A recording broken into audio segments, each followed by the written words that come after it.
What up, what up, what up? What's going on, guys? Your boy Jez. Welcome back to another Madden 25 online ranked match. And today we are using the Oakland Raiders going up against the Philadelphia Eagles. So, I say this all the damn time. I hate going up against the Eagles. They have so much firepower on offense. And when your defense is as bad as mine, it's not a good situation, you know? So, I struggle with this team a lot. I struggle with them. I struggle with the Patriots a lot, but I just generally don't do well against this team because it's really hard for me to try and key in on, you know, something specific. You know, they have so many weapons on offense, you know, and on top of when they're starting Vic, right there, don't test the user.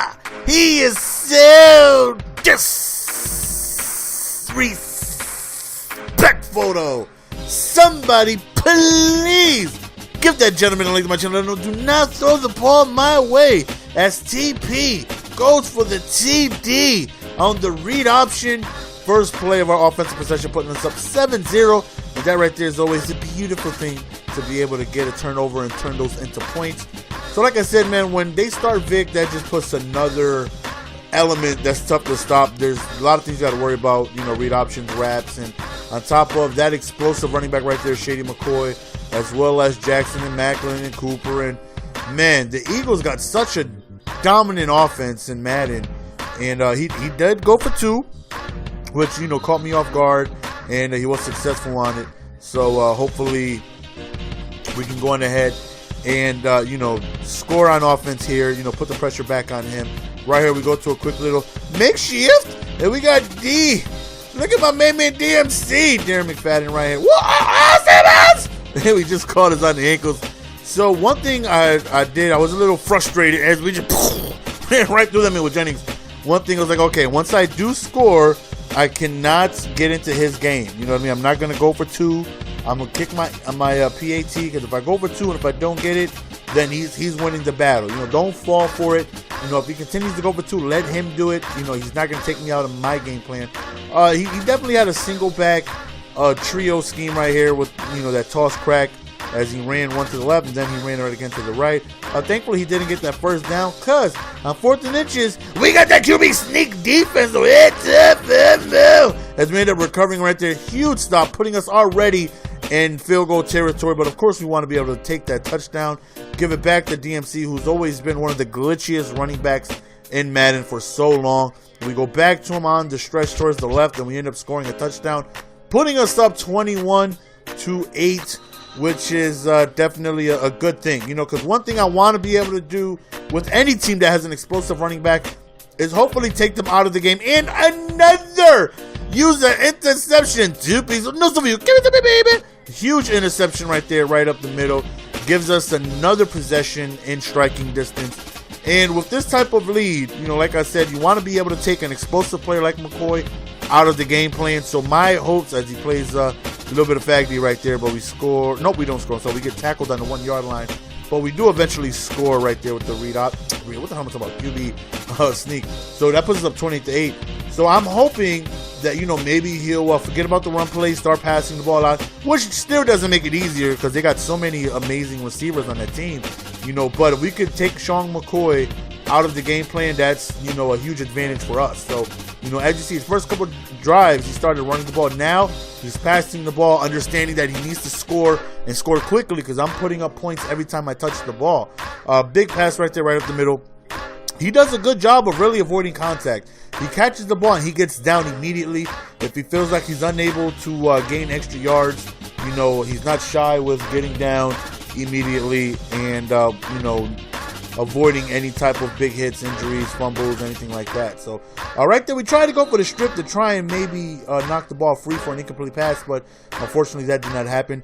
He did a very good job with Michael Vick running outside the pocket, extending the play, and it's very frustrating. This is what I mean. Like, it's such a good team, and when you throw Michael Vick in the mix, it just makes it more frustrating. Like, there's just so many things that he can do, and it's tough to really account for, you know what I mean? Like, you got to worry about Vic, and then you start putting up you know, contains and QB spies and all this stuff, and that just takes extra people out of pass rushing or coverage, And but that's what you got to try and do to stop somebody like Vic.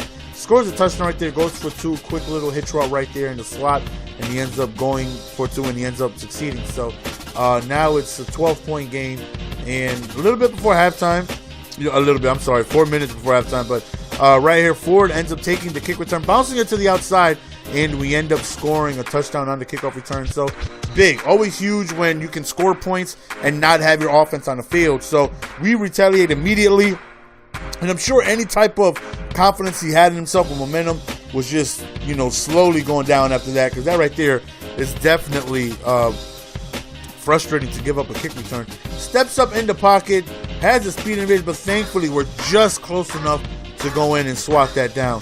2nd and 10, Michael Vick steps up, goes over to his right, tries another streak, and because of the speed, I'm not pressing.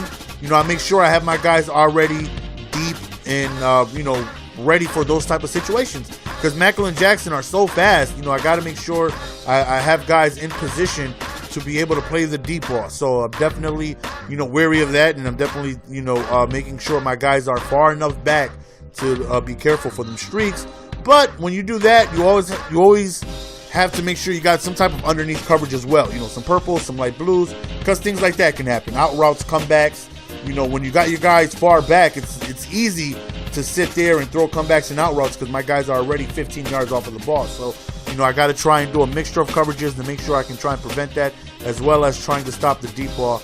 Right there, we forced an incomplete pass on 4th and 1. He decides to go for it, and I don't know if this was a designed run, but as soon as he hiked it, he ran to the outside immediately and picked up the first down. Right here, he rolls out again, and then he decides to go for a pass, and very, very, very, very frustrating, man, when you feel like the coverage is there, and he decides to buy himself more time, and he ends up finding somebody open after that, and I'm just like, man, what more can I do? He goes for 2 again, and those 3 extra points are slowly but surely getting himself back in the ball game. Instead of 21, he now has 24, which is basically like he just got a free field goal, so 35-24, and like I said, we've scored every time we've touched the ball. We've been very solid on offense, gotten a few defensive stops, but we made sure we turned those into points, and that's very important. When you're heavily offensive based like I am, whenever your defense is lucky enough to come up with some stops, you got to turn those into points. And when I have games where I don't turn those into points, it's a long game for me. So far, so good. We've been able to turn those into points. Whoop! Quick little whoop! And then another whoop! Nice little moves right there. Get ourselves in great position, already in field goal range with Janikowski. We already know that man has that thunder leg. So he's calling timeouts, trying to give himself maybe an opportunity to get the ball back with some seconds remaining. We roll out with TP, and this is what a mobile quarterback can do for you. This is why, as far as, Madden goes, and even the NFL, the new stock of talent of QBs, a lot of them are very mobile because they can create so much havoc. When things aren't available, they got their legs. 3rd and 13, we drop back. We go over towards the corner. We find a touchdown to Holmes, and we end up getting ourselves a touchdown right before halftime, leaving only 5 seconds remaining. He does get himself a very good kick return right here. He gets to about the 40-yard line, I believe, and he goes out of bounds. If he had himself a strong leg kicker, it would have been in field goal range, but he doesn't. So he's got to just chuck it up, hope for the best, which it was incomplete.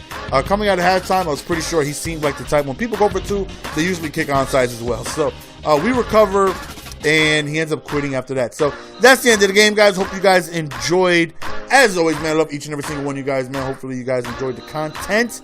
We come through with the victory, and we played very, very well on offense. Just good enough defensively, even though we gave up 3 touchdowns, but just good enough to force some mistakes. But more importantly, our offense were able to capitalize on those mistakes, and that's what was the difference in the ball game. So we come away with the victory, and we won plus 13, so he definitely know what he's doing. And that's it, man. We're out. Peace. Give it to me, baby. Give it to me.